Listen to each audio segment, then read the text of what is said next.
So this video was originally recorded on one day as the whole works in one piece, but with the intention of splitting it into several. So in one video I will be doing pitman arm and drag link. In the other video I'll be doing tie rod ends. This video is about the drag link and pitman arm ball joint.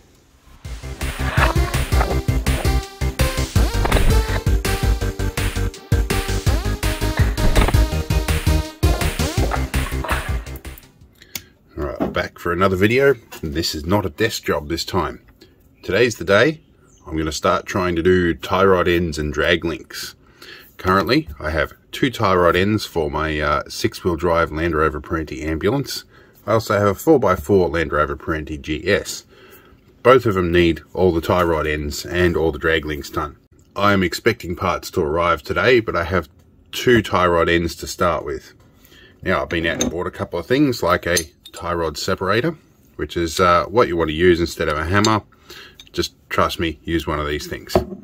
Now I also found a pitman arm removal tool, which would be handy, and I'd like to use it with a socket, but there's a slight problem. There's a little lip on the end of this, so I'm thinking I'm going to whack it in the lathe, and I'm going to take that lip off so I can whack a socket on there and use my ratchet. I think that's going to make life much easier. So I'm going to whack this in the lathe first, and then we'll get to pulling ball joints off. This is a mini lathe I inherited from my late brother, and it's quite handy, but also a lot of work to keep clean. Now, one thing I wasn't lucky enough to get when I inherited this was the chuck key for it. I need to get myself a proper one day.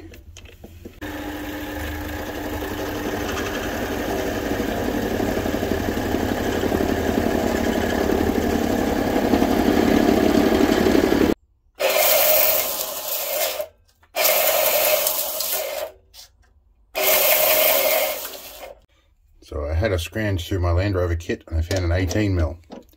That fits on nicely, but it is a little bit slack.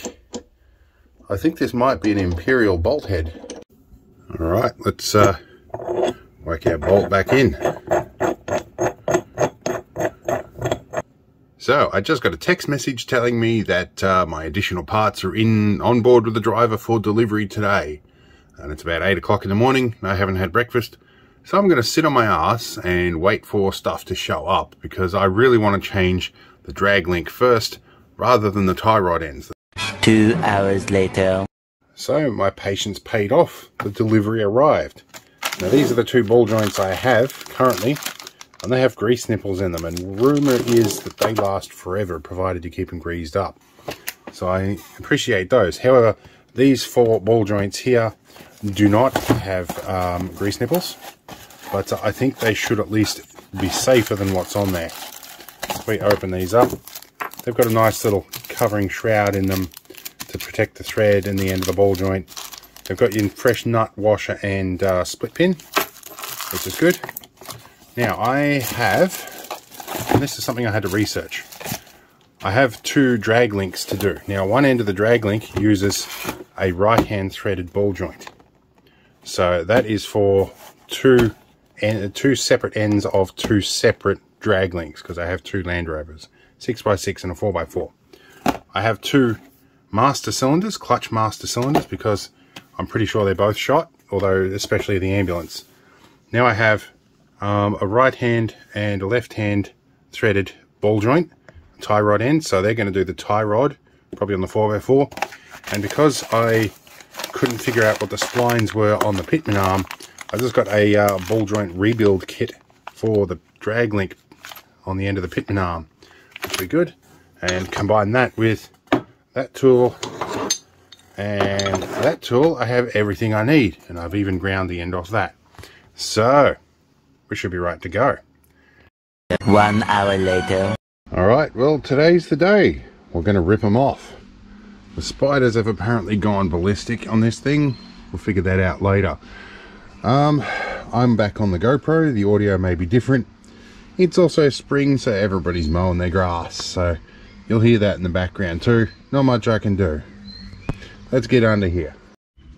Alright, so first thing I'm going to have to do take this rattly thing off. This is a steering damper. Yep. And it's going to rotate. There we go. Let's do that. Why not? That's much easier. And that bit should push gently through. This end of my steering damper is fairly good still. Alright, now I'm going to flip this camera around and do the ball joint on that end. Now, this is a bit of a first for ball joints for me, so I'm going to do a little bit of learning along the way. And I'm sure YouTube will be totally tolerant of me learning when I do stuff. Not. Everybody's going to have a better way to do this. Not the way to go. There we go. I'm going to get a torque wrench to do these up, because there is actually a specific torque setting for them. I'm pleased that that has come out as easy as it is. A little bit of damaged thread up the top there though. That doesn't fill me with confidence, but I'm replacing it anyway. I'm going to get this guy in here.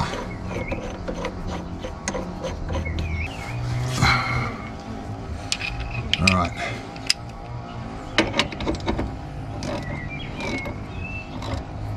Now, I want to keep my fingers out of the pinch points of this. Keep going, something will break.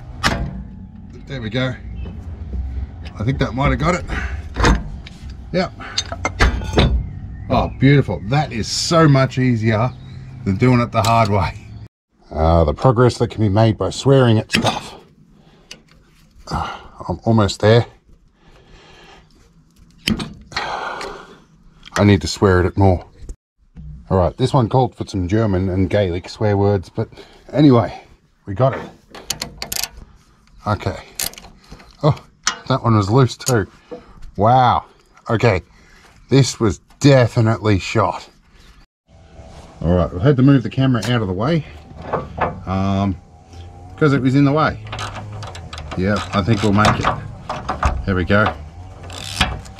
That might have just popped it out already. This was about ready to fall off. At the value of checking these things regularly, this could well have been an incident where we lose steering control at highway speed. Right, that's our drag link off. Alright, let's take a look at what we've got going on under here with a pointer. Now, one thing Land Rover like doing is using these lock washers. Can you see where that is? Yeah. So this is a washer that's bent over to stop the nut turning. It's a little bit like a castellated nut when you can't use a castellated nut. They use it near the wheel bearings too. So we've got to straighten that out. Then we've got to get this nut off the side here. And then we've got to get this tool on, which will interface with these big lugs on the side. At least I hope. I hope I've got the right size one. It's from Super Cheap Auto and it was generic brand. So this is where we find it if I've cocked something up. Now, I'm using a method that is not recommended. I'm using a pry bar off the track rod here, but I don't have a lot of options given the space. There we go. Alright, see if I can lose my knuckles. Oh, no, oh wow. That came out nice and loose. Pretty sure my steering box is leaking somewhere. Or I am losing a little bit of power steering fluid. So it's probably a leaking line somewhere. That will get fixed at some point as well. Alright, now if I had the right size pitman arm puller, I'd be resting on these little flats. But I don't. There's all I could get. That, or it was a 2-jaw bearing puller, which weren't in stock. It's going to be even more fun getting it back on again, I reckon.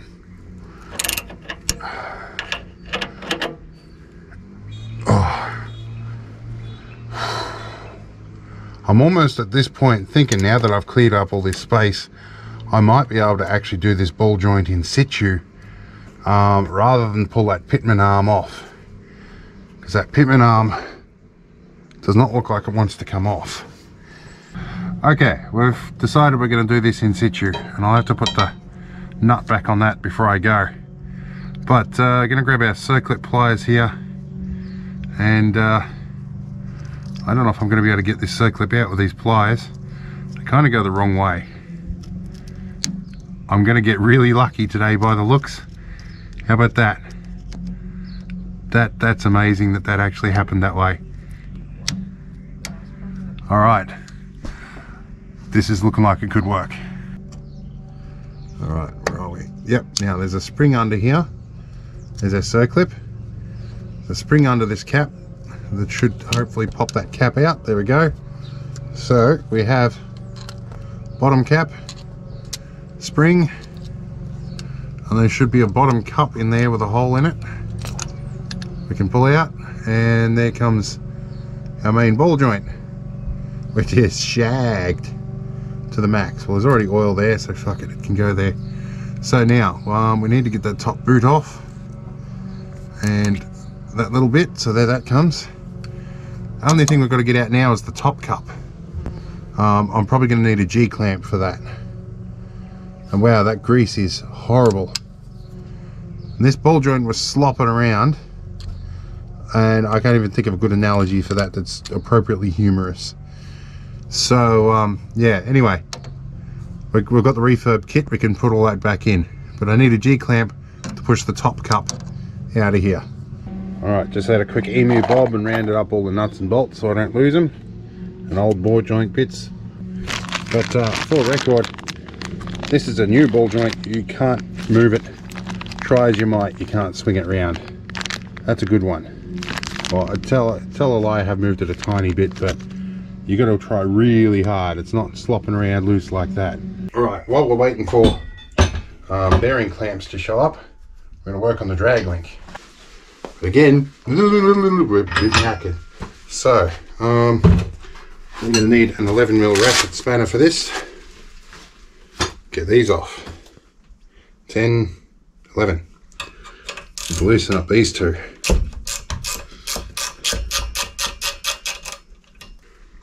Bit of WD, hopefully, to try and get in there. Tighten you up a bit. The good old trick of using the ring in the end of a giant shifter to help get these out. Now this may need to go that way to come out. Okay, that's doing up. Definitely it is the right hand end. Sometimes you've got to go both directions a bit to free it up. Yeah, that's definitely coming out. Need to make a bit more clearance. Need a cheater tube for this vise so I can mess the threads up inside. See how we go here. This is why I don't need a gym membership. So I do stuff like this. This one's in a long way. It's going to rain. I can tell. My brother used to have, my late brother, used to have this thing where about 1,015 hectopascals, or 1,016 I think, he'd start snuffling ahead of rain coming in. One of the reasons I'm doing this today is because I'm expecting rain. And I go off about 1,014 hectopascals, so I'm about the age he was when he died, so I reckon I've got a lot of the same symptoms as he had.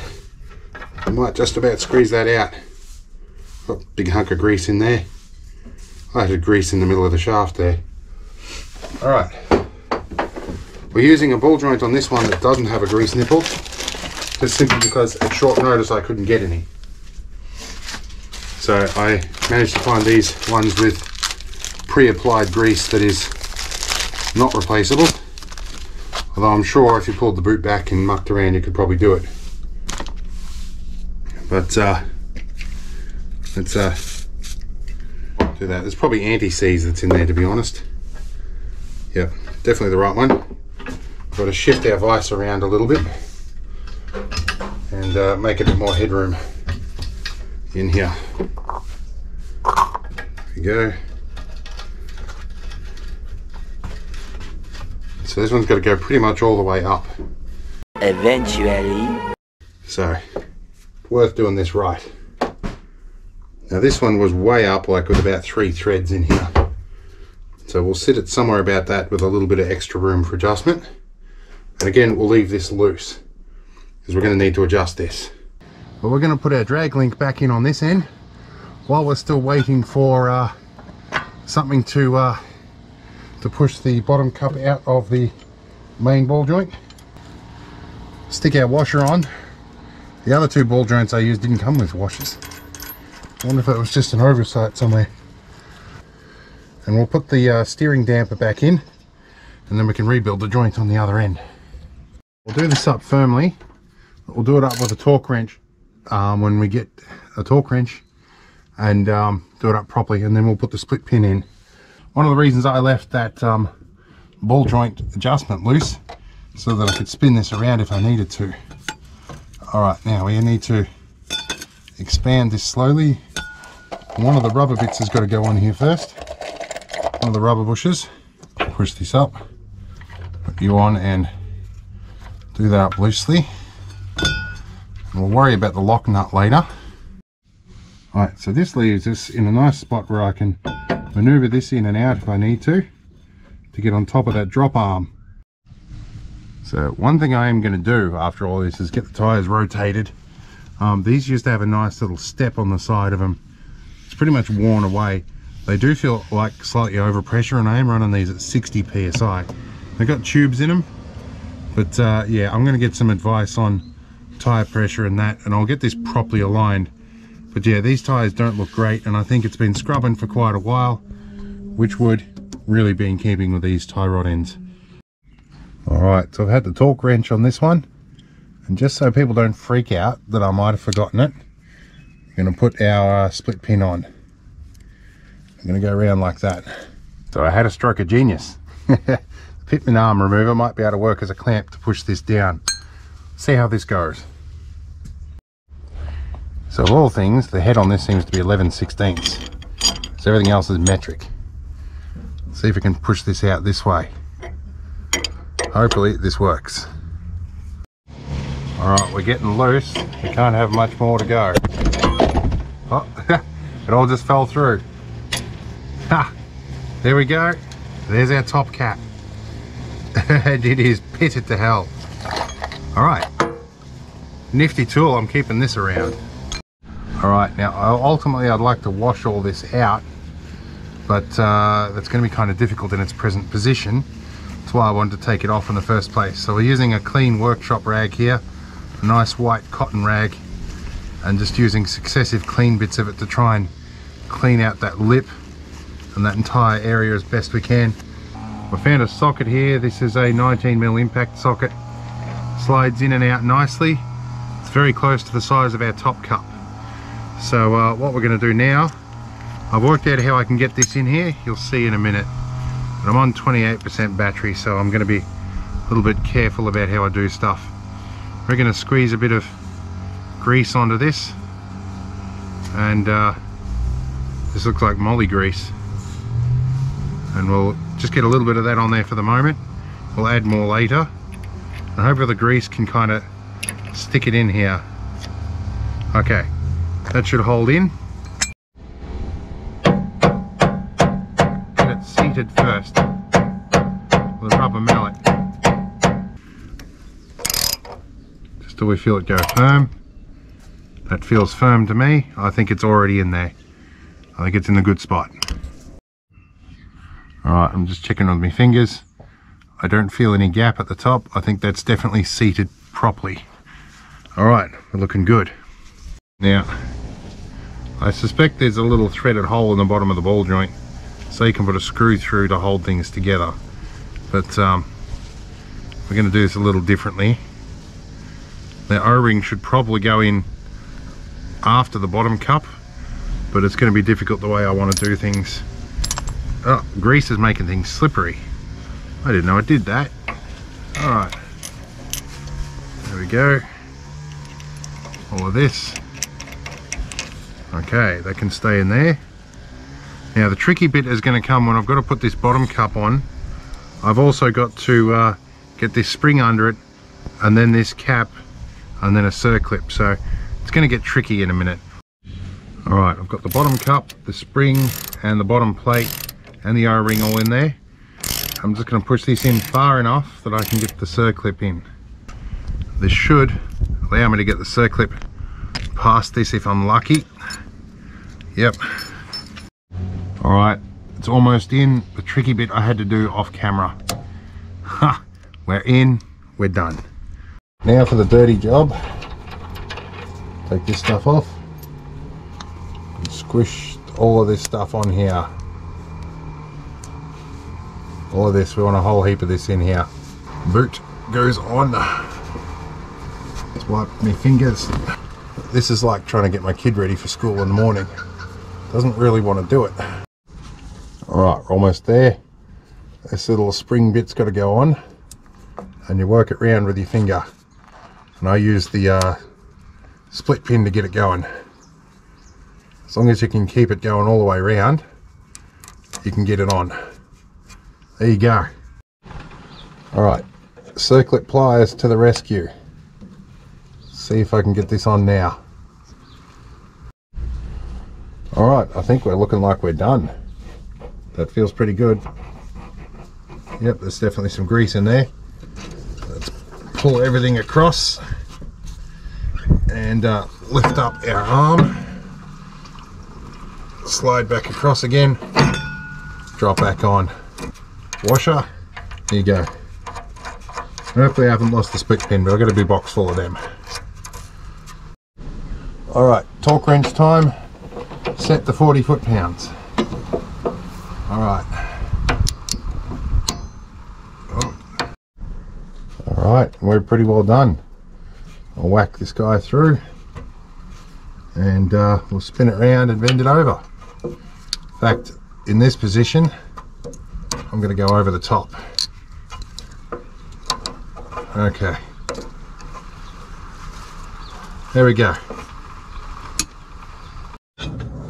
Alright, now I've got a bit of tedious work. Got to pop this out, get that out of the way so we can turn this bit round to adjust our steering. So the steering wheel's not quite right. Alright, it's about as good as she's going to get. I'm going to take an 11mm ratchet spanner to all these, tighten everything up, and yeah, we'll be pretty much done. Now I've got to do one very last thing. After all that, got to make sure my pitman arm doesn't fall off.